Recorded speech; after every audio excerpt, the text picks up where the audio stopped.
সরকারের প্রতিষ্ঠান থাকবে দুর্নীতিমুক্ত। বাস্তবে কি তা আদৌ সম্ভব? শুভ বিকেলবেলা দর্শক, আমি Zahiduzzaman Sayeed, editor in chief, entrepreneur Bangladesh. আপনাদের সাথে কথা বলছি।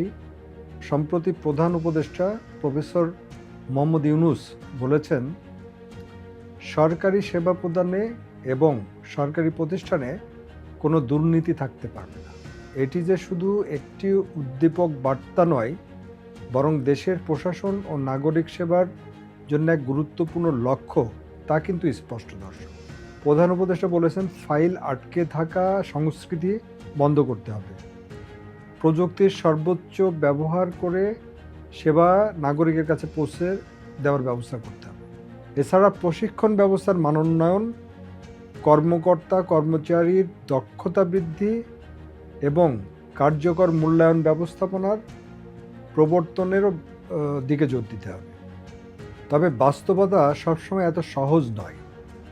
আমাদের দেশে অনেক সরকারি প্রতিষ্ঠানে এখনও বড় ধরনের কাঠামোগত দুর্নীতি, পদ্ধতিগত জটিলতা এবং অপ্রশিক্ষিত কর্মী সদস্যরা বিদ্যমান। শুধু নির্দেশনা দিয়ে কি এই সংস্কৃতি বদলানো সম্ভব দর্শক? হয়তো না। দুর্নীতিমুক্ত সরকার মানে শুধু আর্থিক সাশ্রয় নয়, এটি নাগরিকদের আস্থা বৃদ্ধি, ব্যবসায়িক পরিবেশ উন্নয়ন এবং সুযোগের সমানতা নিশ্চিত করে। প্রতিটি নাগরিক, বিশেষ করে ছোট উদ্যোক্তা বা সাধারণ মানুষ, তাদের অধিকারভুক্ত সেবা সহজে পাবে। আর এর ফলে সামাজিক ন্যায় বিচার ও উন্নয়ন নিশ্চিত হবে। দর্শক, প্রতিষ্ঠানগুলোকে আধুনিক, সমস্যা সমাধানমুখী প্রক্রিয়ায় রূপান্তর করতে হবে।